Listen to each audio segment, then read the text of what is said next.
Imagina só, e se a maior arma da Segunda Guerra Mundial não fosse uma bomba, mas uma mentira gigantesca e muito bem contada? Bom, bem-vindos a esta análise onde a gente vai destrinchar as maiores ilusões da história militar. Como é que um morador de rua que já tinha falecido, uns tanques de borracha e um joguinho de palavras cruzadas no jornal ajudaram a derrotar Hitler? Parece até roteiro de filme maluco, né? Mas a inteligência militar realmente fez isso acontecer. O nível de criatividade da galera foi um absurdo. E para a gente entender como isso funcionou na prática, vamos ter que voltar um pouquinho no tempo.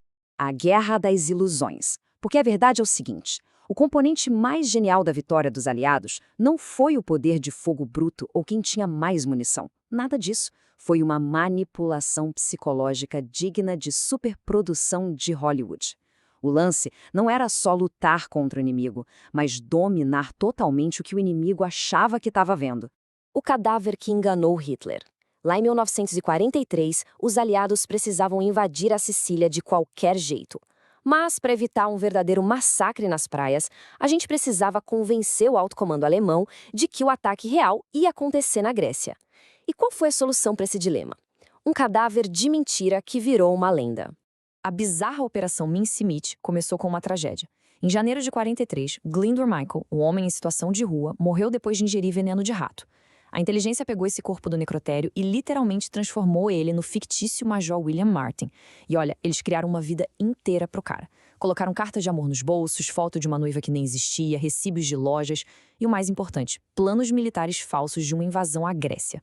Na primavera daquele ano, jogaram um corpo de um submarino lá perto da costa da Espanha, exatamente onde sabiam que os espiões alemães iam achar.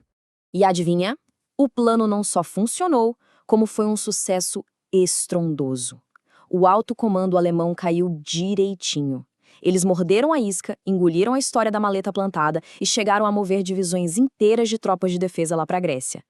Então, quando os aliados finalmente invadiram a Sicília, a resistência que eles encontraram foi mínima. Tanques falsos e atores. Agora, se usar um cadáver já pareceu doideira, imagina escalar essa ilusão. A gente sai de um corpo plantado para uma verdadeira companhia de teatro itinerante operando no meio do maior conflito da história. A 23ª Tropa Especial não usava armas convencionais, pessoal. Eles formavam o Exército Fantasma. Dá uma olhada no arsenal deles. Dezenas de tanques Sherman e peças de artilharia que eram 100% infláveis, mas pareciam idênticos aos reais vistos lá de cima.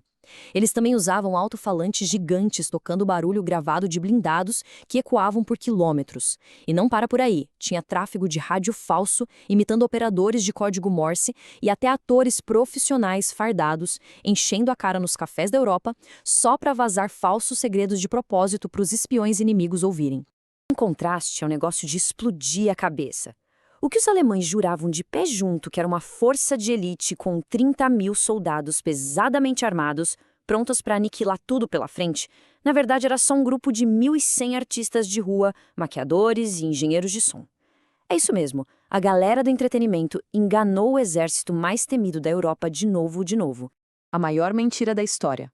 Mas acreditem, todas essas operações geniais foram só um aquecimento para a mãe de todas as mentiras. O momento em que o destino da guerra ia ser decidido dependia de uma camuflagem absurda para o icônico dia D. Era a Operação Fortitude. 150.000 homens. Pensem na escala absurda disso. Era esse o tamanho do primeiro grupo de exército dos Estados Unidos, supostamente liderado pelo general Patton. Uma força apocalíptica pronta para atacar Paz de Calais. A grande reviravolta? Nenhum único desses 150.000 soldados existia de verdade. Era um exército de papel. E para vender uma ilusão épica desse tamanho, os aliados precisaram do talento do cérebro por trás da desinformação. Juan Pujol Garcia, conhecido como Agente Garbo. Galera, pasmem, o cara era um criador de galinhas lá da Espanha que simplesmente detestava os nazistas. Sozinho e movido por uma imaginação desenfreada, ele criou do zero uma rede inteira de 27 espiões operacionais. O detalhe, todos eles 100% fictícios. A situação beirava o ridículo. O Garbo começou mandando uns relatórios completamente hilários para construir a reputação dele. Ele afirmava que militares lá em Glasgow fariam qualquer negócio por 1 litro de vinho. que existiam grandes manobras navais rolando num lago em Windermere, que nem saída para o mar tinha, e que em Liverpool a população estava mergulhada em orgias desenfreadas. E o mais chocante de tudo, a inteligência alemã acreditava em cada uma dessas histórias. A revelação que salvou tudo. Bom, com a moral do Garbo lá nas nuvens, o tabuleiro estava montado para um momento decisivo. A gente chega agora no clímax duplo dessa história. Um risco monumental que por muito pouco não foi destruído por um evento aleatório bizarro. Para consolidar o disfarce de forma definitiva, o Garbo fez o impensável. Intencionalmente, no dia 6 de junho, às 3 da manhã, ele passou uma mensagem pelo rádio para os alemães, revelando o plano real da invasão da Normandia. Ele entregou o ouro. Só que, claro, tinha um truque. O Garbo sabia que o operador de rádio inimigo estaria dormindo de madrugada. Quando a mensagem finalmente foi lida, as tropas aliadas já estavam desembarcando com tudo nas praias. Os alemães ficaram tão impressionados por ele ter previsto a invasão que ouviram cegamente a próxima mensagem. 2 dias depois, ele declarou que a Normandia era só uma armadilha para tirar os tanques de paz de Calais, onde o ataque real aconteceria. O resultado? Hitler acreditou na hora, e as forças alemãs ficaram lá inúteis aguardando um ataque falso, enquanto os aliados garantiam as praias francesas. Mas calma, que logo antes de tudo isso acontecer, uma surpresa gigante quase enterrou a operação inteira. Pensa com a gente. Omaha, Utah, Overlord, Juno e Mulberry. O que essas palavras poderiam ter em comum, considerando que eram todas codinomes militares ultra-secretos, vitais para o dia D? O pânico tomou conta da inteligência britânica quando perceberam que absolutamente todos esses nomes super-secretos apareceram misteriosamente como respostas do jogo de palavras cruzadas do jornal Daily Telegraph poucas semanas antes do grande ataque. Parecia que o maior vazamento de espionagem da história estava ali, na mesa do café da manhã de milhares de pessoas. A investigação descobriu uma parada muito chocante. Não havia espionagem nenhuma. O criador das palavras cruzadas era só um professor que deixava os alunos sugerirem palavras legais para o jogo. E a criançada da escola tinha o hábito de ouvir as conversas dos soldados americanos e britânicos em acampamentos ali perto.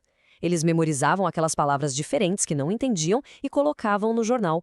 Pois é, crianças fofoqueiras quase venceram os aliados. O que leva a gente a uma reflexão final. O recurso mais mortal da guerra não foi o poder explosivo. Foi a vulnerabilidade da mente humana. Ilusões venceram armas de aço. Saber como a cabeça do adversário funciona e distorcer essa realidade pode literalmente mudar o curso do mundo.